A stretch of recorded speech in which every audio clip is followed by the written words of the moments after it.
From the Weather NorCal Command Center, this is your afternoon update.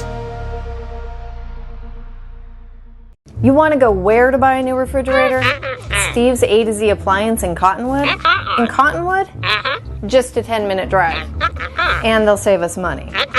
New and used, honest, reliable, factory-trained repair service and parts, and they'll save us money.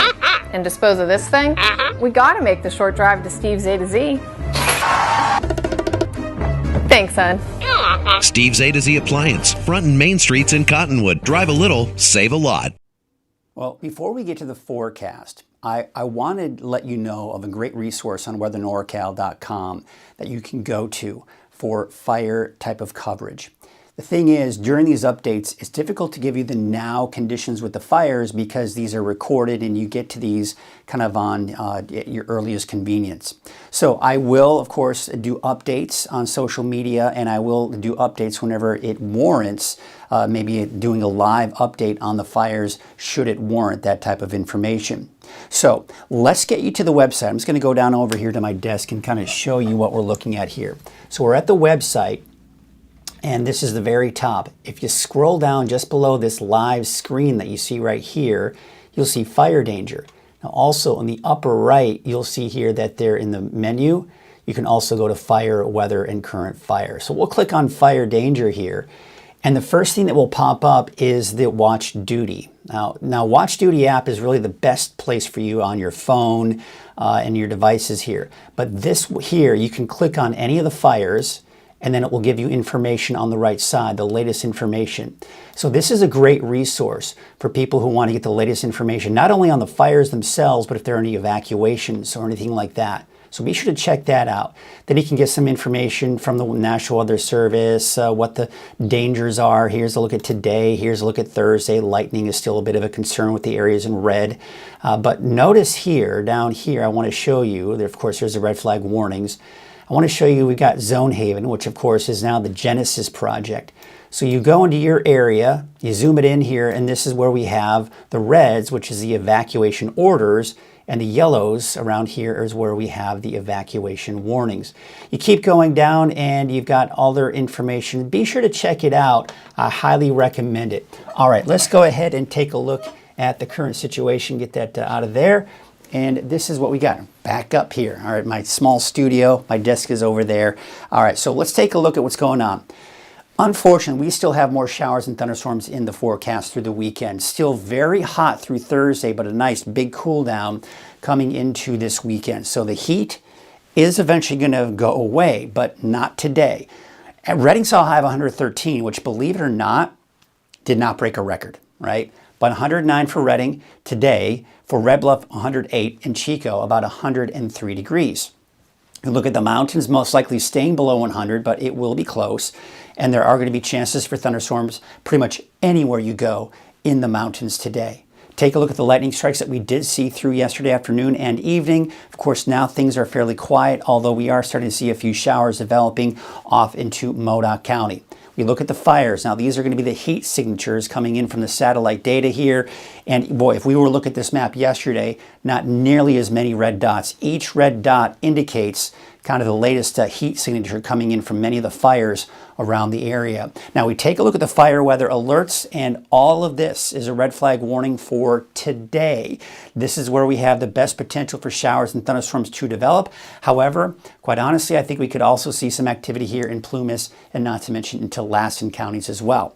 So starting really early this week on Monday, we saw the showers and thunderstorms develop because of this nice stream of moisture coming in. The problem is we've got this area of low pressure spinning right here. We've got all of the monsoon moisture right here. So what happens is the counterclockwise flow around that low is tapping into that monsoon moisture and then bringing it up into Northern California. So the source of moisture is there. And a couple of things that help to trigger these thunderstorms is what we call orographic lifting, the winds blowing up the mountains, and that creates the thunderstorms if you have the moisture. You have these disturbances which rotate around the area of low pressure. Those can develop at any time, day or night.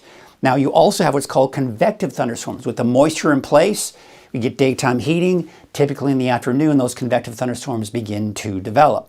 So the severe outlook today, all the areas in green is where we at least have a chance for showers, if not thunderstorms. Then you can take a look at today. The areas in brown is where you have the chance for dry lightning strikes. And then for tomorrow, once again, you can see the chances for showers and thunderstorms, better chances for dry lightning strikes in this area, but keep in mind, everywhere in the mountains could see those dry lightning strikes into tomorrow. Take a look at Friday, minus this one little corner here. All of Northern California still through Friday has the chance for thunderstorms. So let's walk you through the timing of it all. Here's today at 3 p.m. There's the thunderstorms beginning to develop in the higher elevations. Nothing in the valley, plenty of sunshine. We take into 6 p.m. this evening. Once again, it's mainly in the higher elevations, dry for the valley. Now we take it about 10 o'clock tonight. Some of those thunderstorms will then shift down to the mountainside. And as they go down the mountainside, those thunderstorms break apart. And we usually typically just see those showers in the valley. So later this evening, tonight, we could see a stray shower for parts of the valley, but nothing heavy is expected. Could we see a stray thunderstorm in the valley? Not out of the question. Typically, as those storms come down the foothills, you will see some lightning strikes from the valley, maybe even hear a few rumbles of thunder. But most of the thunderstorms will have died out before hitting the valley tonight. There you can see not a lot of activity off to the west, but then that will change. Now we're seeing a disturbance moving through the area late tonight and early tomorrow morning. Here's tomorrow morning at 5 a.m. You see the activity moving through the valley. Could see a straight thunderstorm in there, not to mention up to the north in Siskiyou and Modoc counties. 8 a.m. tomorrow morning, again, a disturbance creating these showers and thunderstorms. And check this out, as we go into noon on Thursday, now we're seeing more thunderstorms begin to develop outside of this disturbance right here. Then we go into 6 p.m. on Thursday. Now here's the key. We're beginning to see the rotation like this. That area of low pressure that I pointed out that's off the coast, that will be shifting eastward here eventually by the time we get to the end of the week. This will be a transition, but we'll still be looking at the chances for showers and thunderstorms. Here's Friday morning.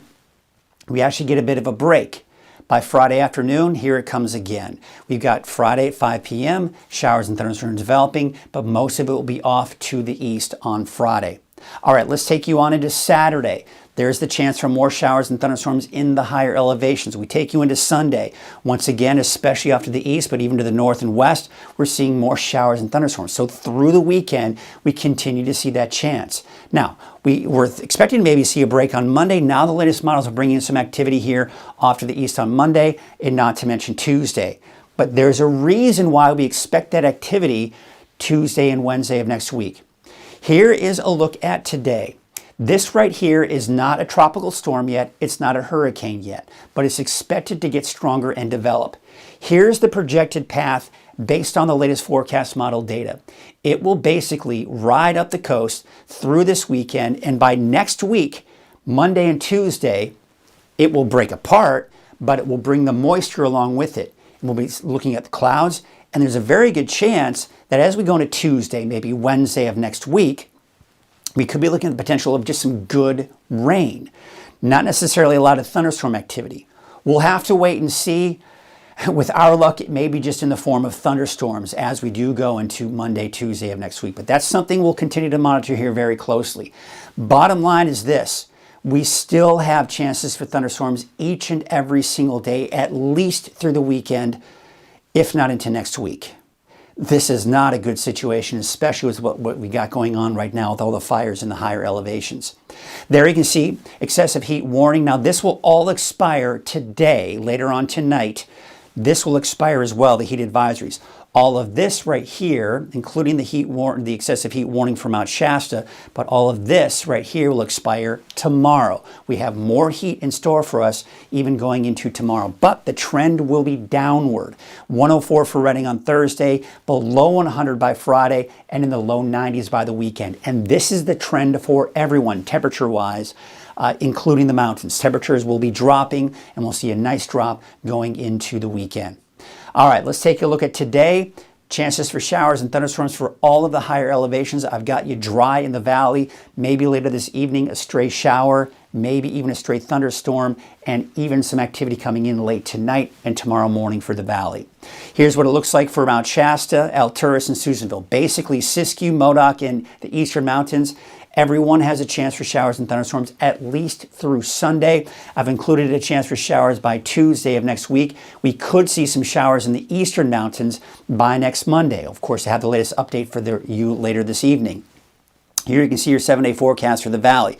Now we got those PM showers. Could even see a few isolated thunderstorms late tonight, early tomorrow morning. Could see some thunderstorms on Thursday for the valley. And then on Friday, I think most of what you can find in the higher elevations, and then dry through the weekend. And also looking at those cooler temperatures as we take you into the weekend as well. So it looks like we finally have some relief, and then maybe some more showers. Unfortunately, maybe even some thunderstorms as we go into Tuesday of next week.